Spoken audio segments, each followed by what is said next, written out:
You're listening to the Happening Next Door podcast with your host, Nosy Neighbor.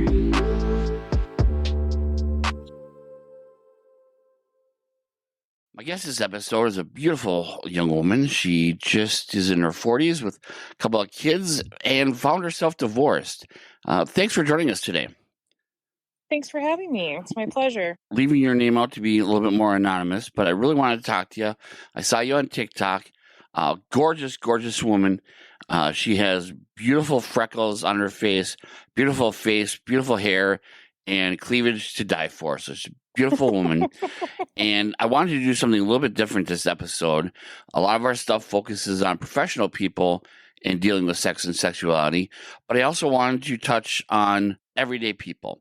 And one of the things I liked about her story was that she is a woman, a gorgeous woman, with a couple of kids, and now finds herself divorced and entering into a world of dating.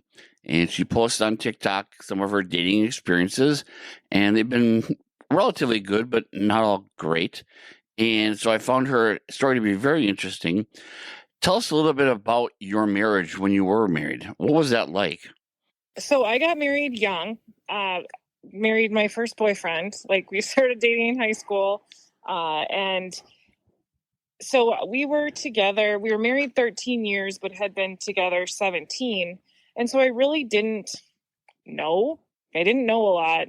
And so he was, as far as things between us, like sexually, it was boring. But I wouldn't say we still had a very active sex life. Him more than me.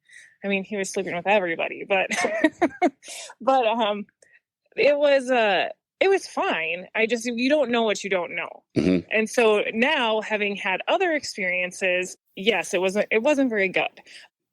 You don't know what you don't know. So it was fine. He was just really not around a lot. I mean, it took me a long time to figure out, but like, he lived his life like he was a single person, but had a wife and kids at home. And I didn't realize like how controlling and critical of me he was until after he kind of left. Mm-hmm. Because, by controlling, I mean, like, he owned his own business and stuff, and I also work, but I don't have to work in the summer. And so like, he would be gone for like 15 hours a day, and like, say he was working, and I don't know what he was doing, and so I was just alone a lot, and actually like very lonely in my marriage, because it wasn't a partnership. It was like, he wanted like my status. He wanted me as a wife, but he also wanted girlfriends on the side, which I didn't know about, obviously. And so it was like, he liked me as like his trophy wife. And I don't want to say I'm a trophy wife, but like, I'll say you're a trophy wife. But like, as his like good girl wife that had the kids and like had the degrees and was just could kind of show me off as like in the community, but then never wanted to do it. It just wasn't fun. He didn't see me as, and since we'd been together since we were so young, like, I was an athlete in college, and so I was always an athlete, and so I worked out a ton. Like, I was very fit. And after having kids, I was pregnant 4 times in 3 years, and that just took a toll on my body. And so like, his comments would be things like, are you going to get back in shape? Are you going to do this? And it was like, I'm not 20 anymore, and I don't work out 4 hours a day. Like, no, I'm not going to look like that anymore. And so those kind of things just made it like really did a lot to like damage my own confidence in how I looked. And he, like, the things that I think initially attracted him to me. Then as we got further on in our marriage, he was super critical of. So I kind of lost myself a little bit. And since getting divorced, I've like rediscovered myself and I'm just so much happier. And it was really like, I wouldn't ever recommend going through a divorce. Like, it's awful, but coming out on the other side is like, I'm just so much happier. So it's good. Now, 17 years is a relatively long time for a lot of people. I look back 17 years ago, what dating might have been like back then, when you guys first started dating, till now. What was that kind of experience coming out of that? I'm sure there might have been like a little bit of a lull in between, or maybe there wasn't, but in between the separation and realizing now it's okay for you to date others. What was that like entering the world? Because we live in a very sexualized world these days. I mean, it's not uncommon. I mean, it used to be you had to be secretive and, to send a dirty picture as a Polaroid that you snuck around or kept in your wallet. But now if, a girlfriend says, I have an OnlyFans page, most people's reactions would be, oh, cool. Can I look? And it's not that shocking thing anymore. We live in a very sexually open, where people are posting on Reddit, people are posting, the girls on TikTok are all wearing skimpy things. What was that like, being locked down in a marriage and coming out of that and seeing what the world was like in a sexual way? So it was obviously like when I got married in 2008. And so when like online dating was something that like old people did, like when I was getting married, it wasn't like it's the norm now. And so that, and just like the amount of having like Snapchat and texting, like after my ex-husband left, I didn't see anyone for, it was a little more than a year, because I just needed to like heal decompress and get myself into a good place. And when I started dating, like I thought I was ready, but I wasn't looking. When I first started dating, I was on like dating apps. I did like Hinge and Bumble, and I actually never have done Tinder, but I've done, oh my gosh, The League is another that I've done. But so one of the things is like, for me, when I first started on the dating apps, I live in a relatively small town, and my position is pretty public. And so a lot of people in my community know me. And so I was not looking really to date anyone locally. And I would say that like initially I wasn't even really looking for a real relationship. Like it's like I wanted to be courted, I wanted to be taken out, I wanted like just positive male attention, because things had been so negative with my ex-husband. He was just so highly critical of me that it was a big confidence boost for me when I started like going on dating apps. And it's like, wow, like hundreds of people are liking me and want to talk to me. And so did a lot to like help heal some of those confidence wounds that I'd had. But then you also like kind of start to learn that some of these guys never have an intention of actually ever meeting you, and they just like getting my attention. And so that ends up being just a waste of time. And I now can kind of filter through that. And it's also funny because it seems like I go on a lot of third dates, and then it's like, that's when, and I realize as a mom that it's not as easy as dating a woman without kids, because I come with extra, like and there's always going to be other people that are needing my attention, needing my time, my money, and they're going to come first. And so with that, it makes it a little bit harder. But initially when I started dating, I kept it really separate. Like I didn't want to be seen as a mother. Like I didn't talk about my kids. Like I mean, I acknowledged that I had them, but it was a hard line. And because I really at the time wasn't looking for a forever partner. And now, like, I'm further along and am open to being I would eventually like to be in a long-term, like, committed relationship, monogamous relationship. Sure. And so now, like, talking about my kids is something that I do more of. But so since I've been dating probably for like the last 3 years, and only one guy that I've ever dated has met my kids. So and I know, and everyone does things differently, but I have a shared custody situation. So it's most of the time, like, if I'm dating someone or seeing someone, I just see them on my off week.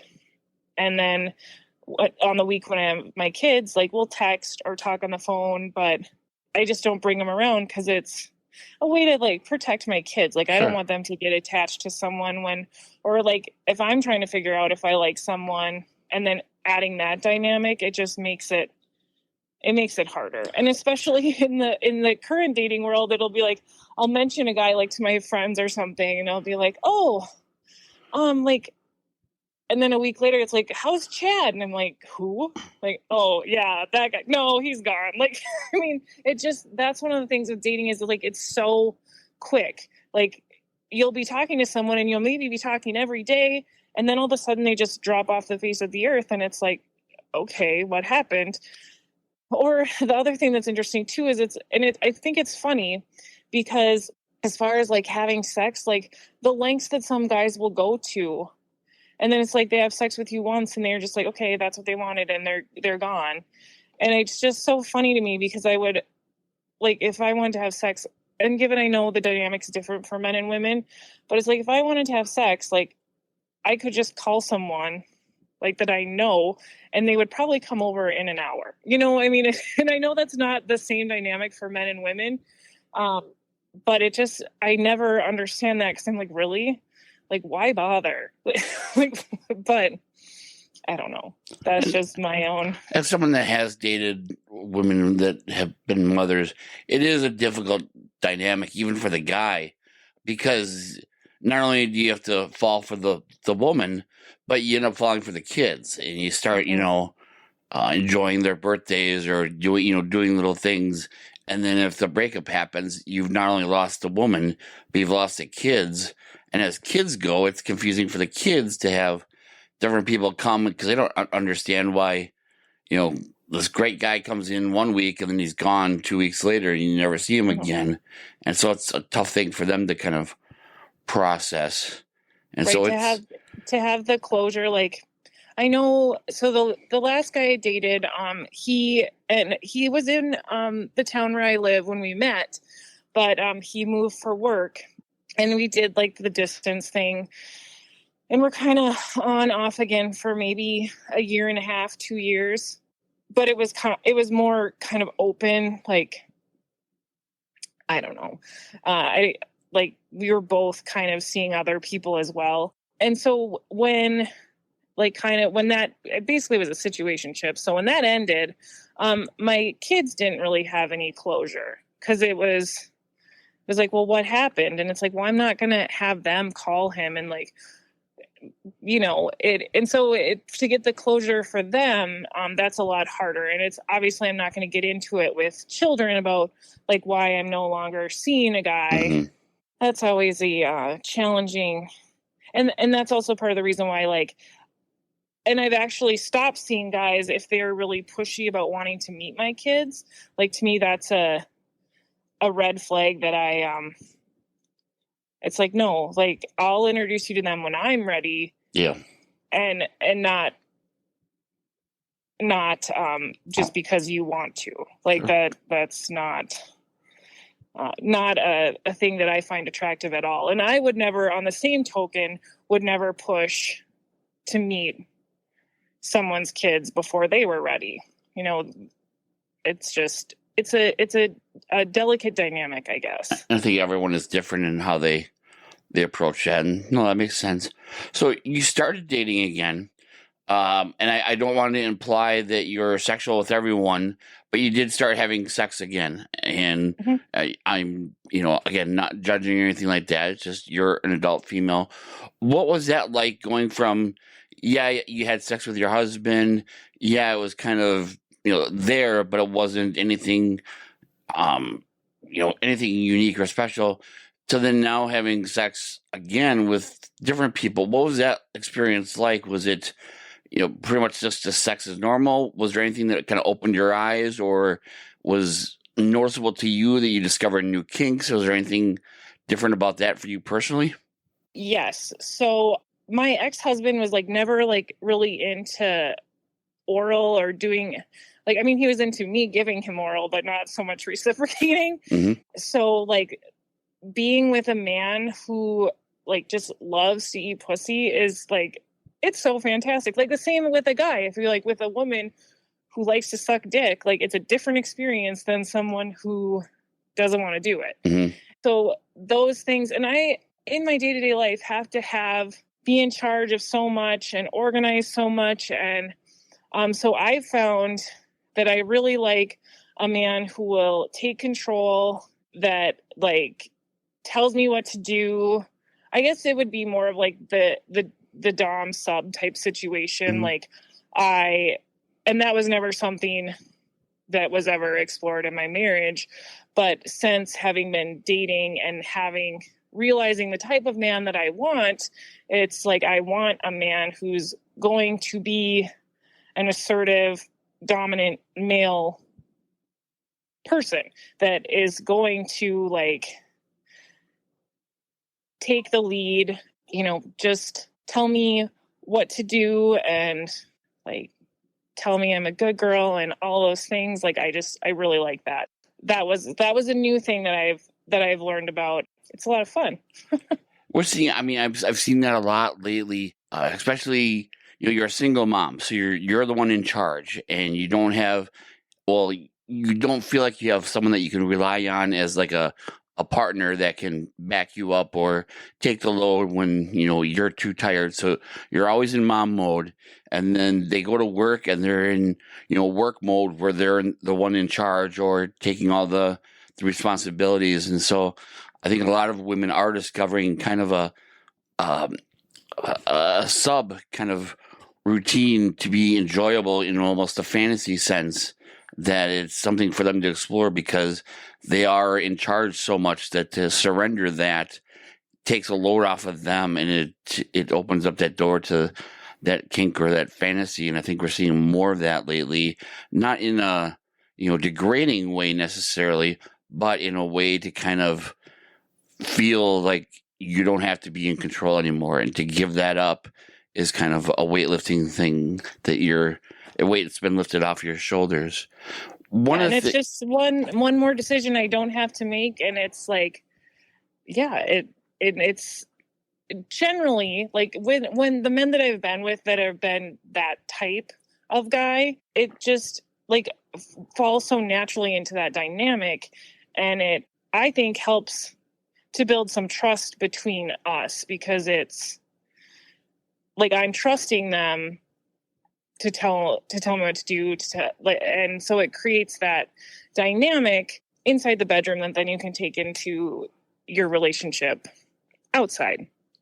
Now, one of the things that you do is you do post on TikTok, and male perspective and female perspective is often very different in how they view people. I think your TikToks, for the most part, are not intended to be sexual, but yet in many ways I can see ways that they are for men.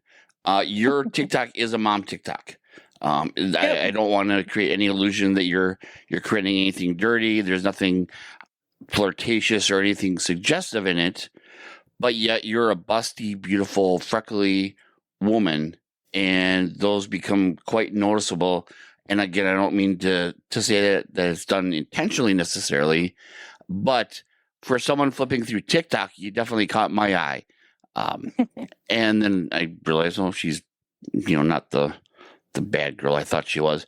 But how is your reaction? Because we live in a day and age now where, like I said, for someone to say I have an OnlyFans page is not a big deal.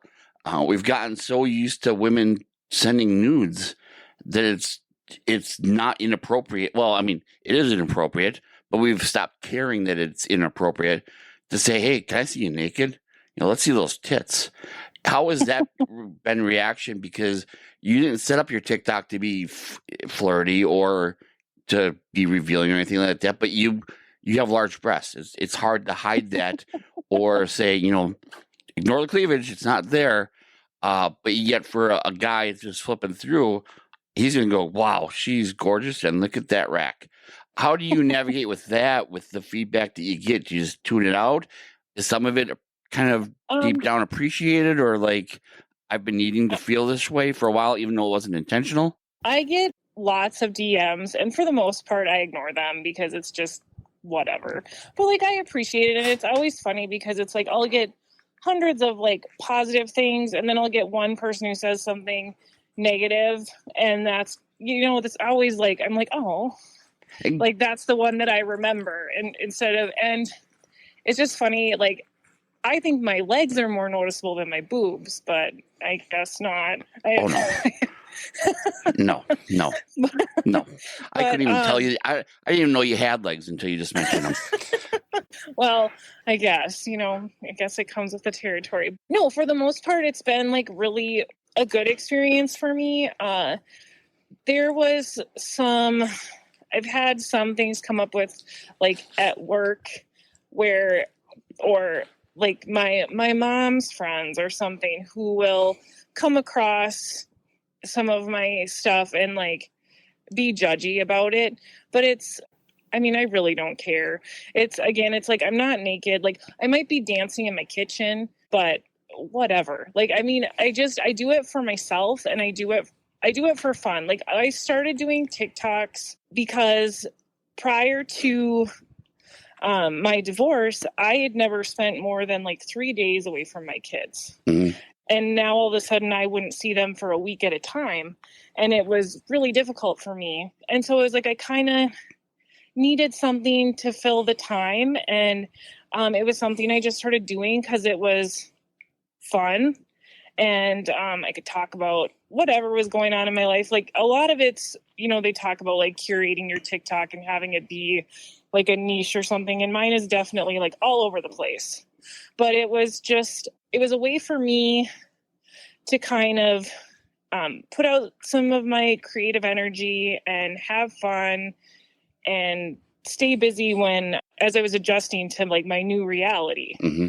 And so that was why I started doing it. And I have had a lot of fun with it. And it has like helped improve my own self-confidence and like body image, because growing up, it was always, I'm really tall. I'm not really tall, but I'm 5'10". So I was never like a small girl. So it's been really nice to just get so much positive feedback. And like, talking about dating, it's like, when I'm out and about, like, no one approaches me. Like, I never get like asked on dates. Well, not never, but I've been asked out like once or twice by a guy that I met like at a restaurant or at a bar or whatever.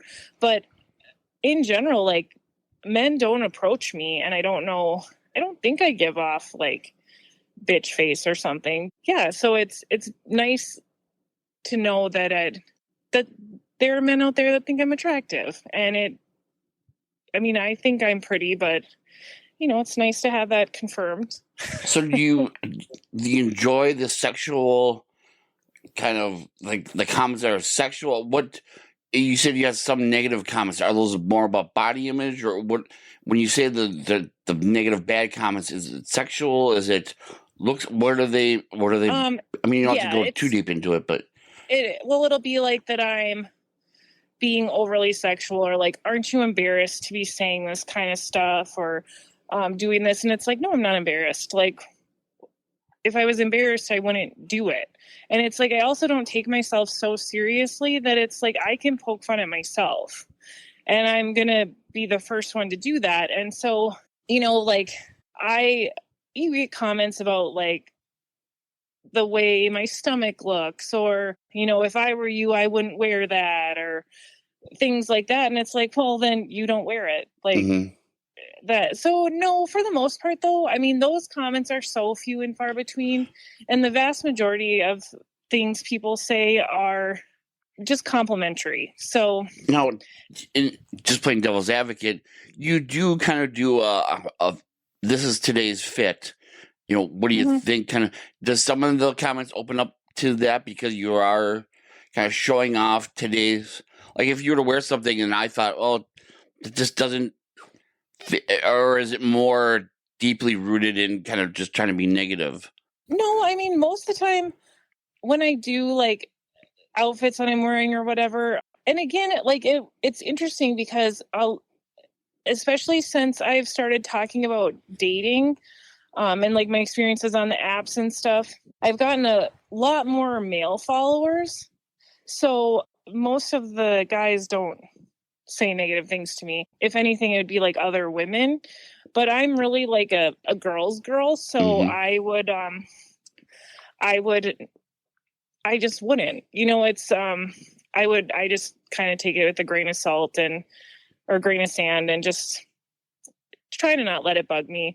But like I like to get dressed up. I like to get myself put together. So it's fun for me to put out like, this is what I'm wearing today. Sure. And so no, I mean, for the most part, it's just fun, and I don't really care either way. Like because I'm not doing it for the likes, or I'm just doing it because it's fun. And I never, like I said, I never got the impression that you were using your TikTok as a sexual means. It's very much a mom TikTok. You just have, I don't get the impression that you try something on and go, well, this doesn't show enough cleavage, let's put on something else. It just happens to be that that's your body. And as a male flipping through, like I said, it caught my eye. And so, right or wrong, that's what got me following you. Was not that you're, you know, dating or anything like that, but she just has a gorgeous face, gorgeous hair, the freckles, and then the tits. Like I said, I didn't even realize you had legs until you mentioned it. But those are, again, I don't want to make it sound like you have this sexual TikTok where you're just flaunting everything, but I do think it is interpreted by males looking through going, wow, she's worth following and checking out. And so the comments, when you didn't have that sexual response with marriage, how are you taking those? Are they enjoyable to you? Are they just kind of, do they get old fast? Are they, not that you take anyone up on their offer, but is it something that you kind of quietly enjoy seeing those things that the men say? Yeah. I mean, yeah, obviously it's like I like the idea of people being attracted to me. And I know, like, so a lot of when men learn my profession, it definitely, I always get comments because I'm a librarian. And so I get those are the comments that get old, where it's like, oh my gosh, the sexy librarian. And it's like, yep, I know. Like, but so that, and I like, when I go to work, I wear dresses and heels, and I definitely play into my femininity in the way I dress. So that does get attention, because a lot of the other people I work with, like, you wouldn't know if they were going to the gym, going to work. Like, no one's going to be confused when I show up for the workday if I'm headed to the gym. Like, and so that's also just part of who I am, and it's what I like to do. So that's just, it's just the kind of woman that I am. And I like to be feminine, and I like to look feminine, and I like to do my hair, and I like to do my nails, and I want to be treated like a woman. Like, it was funny. So I had one comment, because I made a video and I was making kind of a joke about how maybe I should post on dating apps, like just house projects that I need done. And then for the date, they could come over and like fix whatever I needed fixed. And then I would make them dinner. Like, that was the joke. I wasn't actually being serious, but I had tons of comments from men that were just like, why would we do that? Blah, blah, blah. All you women just want a free meal. And I was like, oh, that's not what I meant. I was just like, I just want a man who acts like a man. And this guy was like, how would you feel if I told you to act like a woman? And I was like, you wouldn't, because I do. Like, it's just like, that's one thing that's been hard with dating. And again, being a mom and coming with kids, like the men that want to step up and, like, you're taking on a lot. And like, and so it takes a special kind of man that is really comfortable in his manhood to take on that role. So I haven't found that guy yet, but it's just funny. Like I get all these, I'm just going to say the like beta men that are like, oh, you just want a free meal. And I'm like, okay, all you have to do is like put on a shirt. Like if I'm getting ready for a date, it takes me like at least an hour and a half. And it's like, if I want to be pursued. Like I want, like I'm the prize. And it seems like a lot of men are like not looking for like what can I do to I get what you're like saying. like I'm not trying to sound like I'm like a gold digger or something, because I'm not. Like I'm very much would like a partner, just like instead of asking like what I bring to the table, it's like I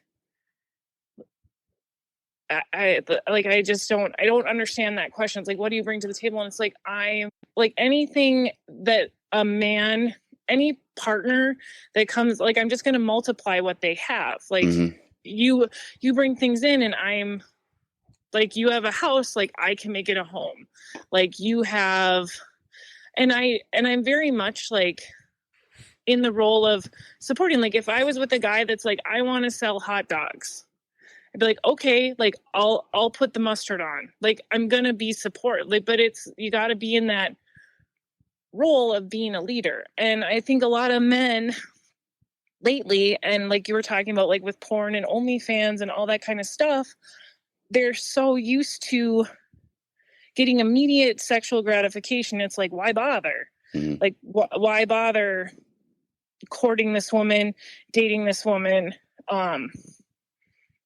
When like I can just go home and jerk off, and that's way easier. Sure. Yeah.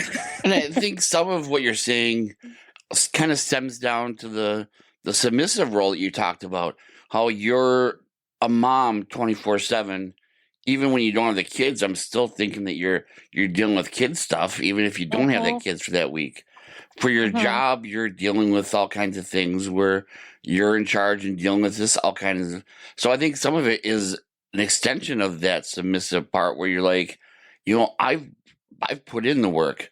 I'm just looking for someone to kind of appreciate me for being me. And that sometimes might be interpreted as gold digging versus I'm exhausted. I want to feel appreciated for all the work that I've done that hasn't gotten noticed, and that I would continue to do if I found the right partner. I just want to be appreciated. Yeah. And I think that's being interpreted differently from men to women, that some might feel it as being gold diggerish, whereas you're seeing it as, I have put in the work. I have kids to prove that I've put in the work. I'm a good mom. I'm a hard worker. But I need to feel, after years of not feeling appreciated, I want to feel sought after. I want to feel like I am someone's porn, that I am someone that's worth being aroused and excited for. Yeah, and it's also like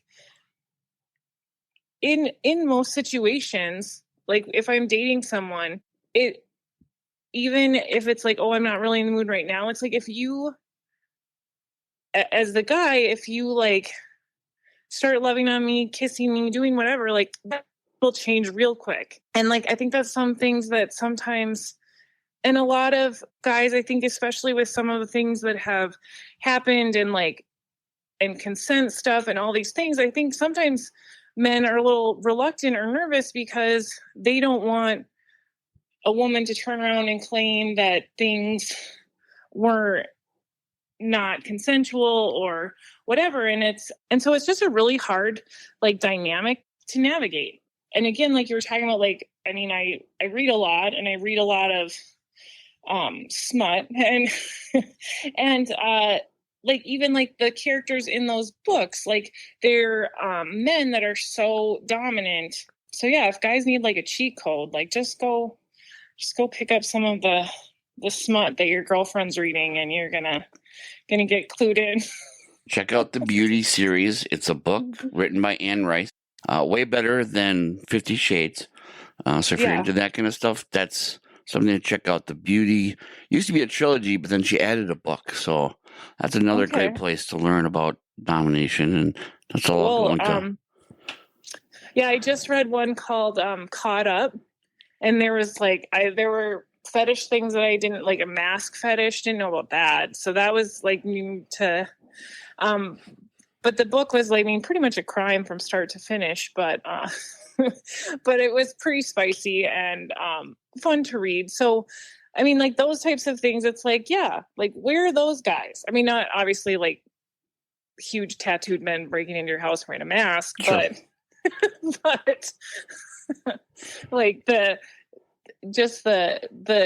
dominant male role, I guess, is really attractive to me. And it's really hard to, in dating apps, like I was just on vacation, and so I opened some of the dating apps while I was in larger cities, and now it's overwhelming, because it's like I looked at it today and it's like you have 2,800 new likes, and it's just like how do you sift through that? Like, how do I know who would actually be a good match? And I realize like dating apps are very much visual, and you're like, oh, she's cute, like, yep, swipe right, or he's hot, swipe right. Like I'm gonna admit, like I don't read the bios very closely, and and I just pretty much go off like, oh, he looks cute, like, yeah. So it's almost like a full-time job. And so sometimes I'll just like hand my phone to, like, if one of my girlfriends is over, and I'll be like, here, just swipe for a while. Like I can't do this. But then it'll be like, people will come up and I'm like, who liked this guy?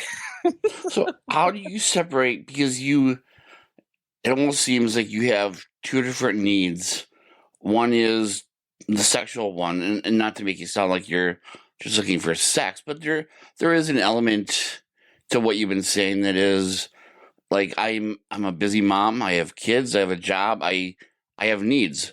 And so you like that dominant aspect, but there's also the part of you that's looking for the real relationship. And I've found, because of my own past in one or the other, it's hard to be both at the same time.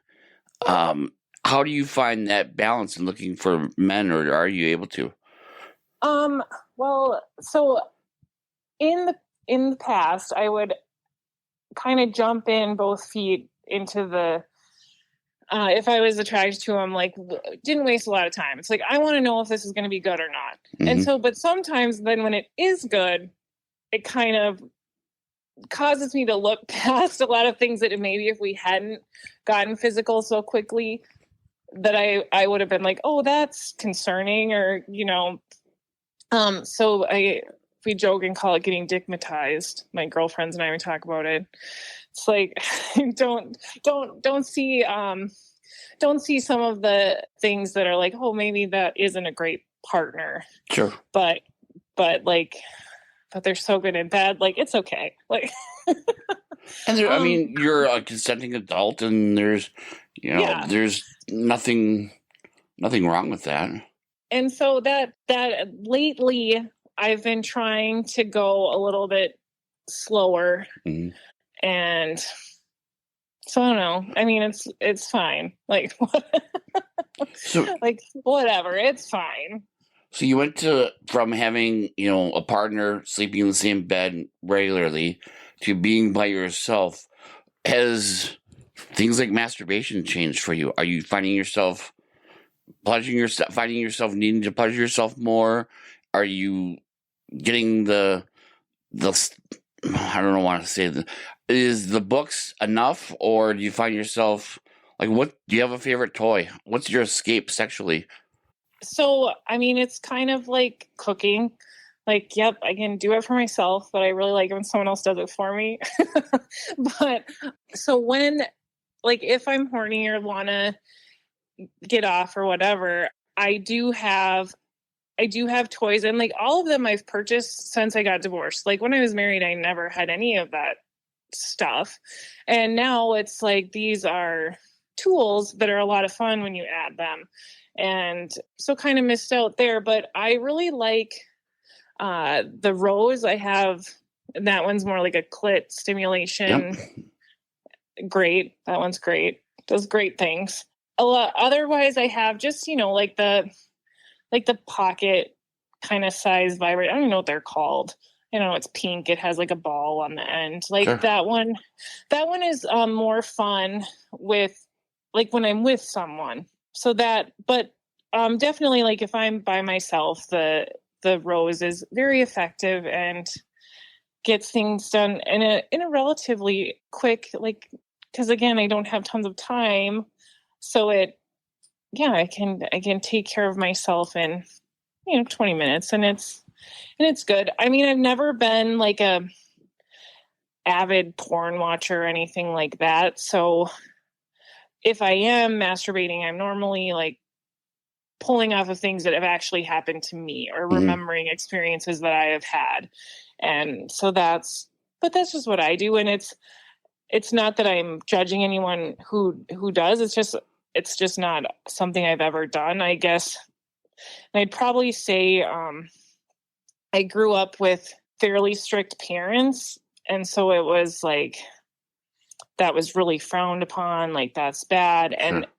And as a mom, like I obviously don't want my children to be promiscuous, but I'm not going to come with the same energy that I had growing up, where it's like no sex until you're married, because one, it's not realistic, and it's like two, it's I don't want my own kids to be in a relationship that's unfulfilling because they don't know better.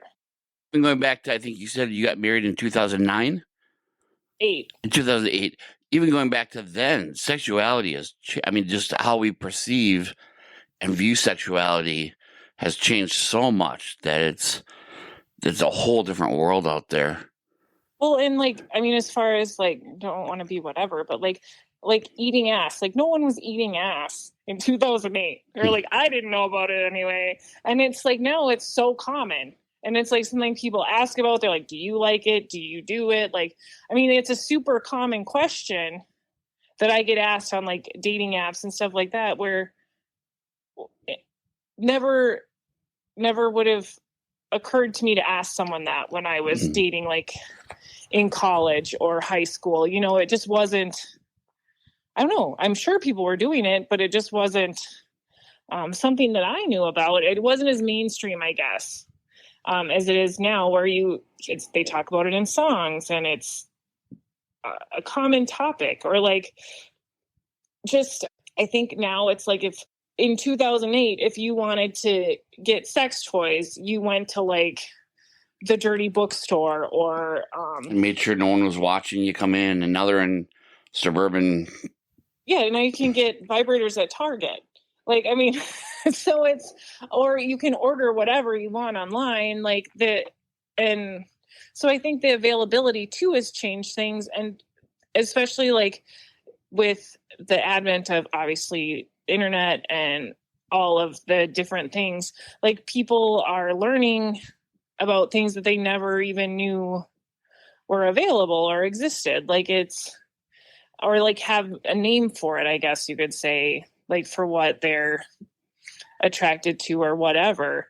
So those things have changed a lot since, like when I was in college, it was just, I mean, pretty normal. Like it was like pretty wild if you're doing like reverse cowgirl, I mean, and now that's just not the case. Mm-hmm. And I mean, like video calling wasn't really, I mean, you could FaceTime and stuff in 2000. No.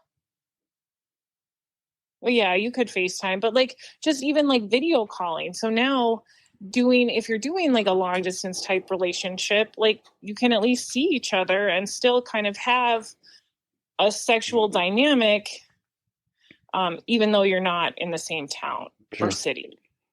So those things are big changes from back in the early 2000s. Yeah. So wrapping things up, and again, I'm thankful that you came on. It's very nice talking to you. Like I said, you're a gorgeous woman, gorgeous cleavage. That's all. The freckled, the cleavage, to face, the hair combo is just. I'm surprised more people aren't hitting on her. Again, her TikTok isn't sexual, but it perks you up. Wrapping things up, and I appreciate you coming on. You know, you're, I think you said 5 years kind of removed from the separation. What advice would you have to someone that is just kind of emerging from divorce? What does her future sexually look like?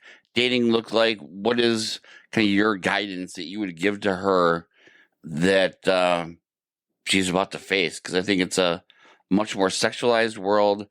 Dating is very different than it was, 5, 10, 15 years ago. What advice would you give? Well, just giving yourself some grace. Like, it's okay not to know, and giving yourself time. Like, when I first started dating, I was like, oh, I'm ready, I'm fine. And I wasn't ready. And so giving yourself some time and some grace, and just realizing, especially if you've gone through a divorce, like, and like with mine, in my case, with like infidelity and stuff, there's a lot of like really deep wounds that happened to me. And so just giving myself like the space and time to heal. And now, like, when I was married, I had been with my ex-husband, like, when I was super fit in my 20s, no kids, like no stretch marks. And now, like, that's not the case. But I'm a lot more accepting now of my body. And it's like, if I'm going to be intimate with a man, it's like I don't have the hangups like that, because my ex-husband would make comments about like your stomach and like this and that. And like now, like, men that I'm dating, they only know me now. Like they don't know what I looked like when I was a collegiate athlete. Like and so I've definitely become a lot more accepting. And so just accepting yourself, like, and allowing yourself to be who you are and like show that. Like I really am trying really hard to be genuine with people, because it's like I want something real. And so just accepting that, and like realizing like this is the only body I have, and I'm gonna use it, and I'm gonna celebrate it, and it's a lot of fun. Like, and especially like men, like, as I've gotten older, are just way more accepting, or new men I've dated, because I have had a few of like cougar type experiences, I guess, that they're just like, men are like super accepting of my body, and like they're like, yeah, the stretch marks are sexy, and I'm like, okay, you're crazy, but thank you, So advice that I would give would just be, give yourself some grace. And like, I'm not afraid to ask for what I want. And if someone doesn't want that, like, okay, that's fine. Like, good luck. See you later. Like, just, and being upfront. I mean, obviously, like, on the first date, I'm not like demanding these things or like laying out my whole, but it's like, this is what I want. These are my goals. And if it doesn't align, like, why would we waste our time? And so just some of those things are things that I've taken away. And the funny thing is like, I'm alone, but I'm not lonely. And so I'm really comfortable in my own skin and in my life. Like, I'm happy. And so it's just a different energy, I think, I'm coming into dating with, where I'm not like, I'm good. Like, I'm content, and I want to add to someone's life, and I want them to add to mine. It's like, I don't need drama, and I don't want like crazy anything. Like, it's just, I just want to add and and so those, we'll see. I mean, maybe, but I guess that's not really advice. But I mean, that works. But my advice would just kind of be patient with yourself, like give yourself some grace, and then and be clear, like, on your boundaries and stuff. And if something doesn't work, like, say that. Be like, that's not really what I'm thinking, or this is what I'm thinking. And again, communication is so important. And I can be a little guilty of, like, if someone asks me something that I don't want to answer, I just like pretend I didn't hear it or see it or whatever, like ignore it. And I know that's not like healthy communication, or else I'll just say, hey, like, I need to think about that for a while. Like, I'll get back to you. And so I just have taken with dating, like, I treat the men that I'm talking to or men I'm dating, like, how I would want them to treat me, especially if, like, they're not interested anymore. Like, then just tell me. Like, you're not going to, like, I mean, I might cry about it, depends, but it's like, then I know. And I do the same thing where if it's like a guy that I'm not interested in, I'm just like, I don't think this is going to work. It's not you, it's me. But like, I don't ghost people. Like, I treat someone how I would want to be treated. Mm-hmm. And so I have the difficult conversation and say, you're great. You're just not great for me. Sure. And that's fine. And that, I think, is just more respectful to everyone involved. So, yeah, no, makes sense. Well, thank you so much for taking time out of your schedule. Like I said, I know this is a little bit more of a vanilla episode, but I wanted to kind of share all different dynamics of things. And so I think you do fit, and I appreciate you coming on. Yeah, it was my pleasure.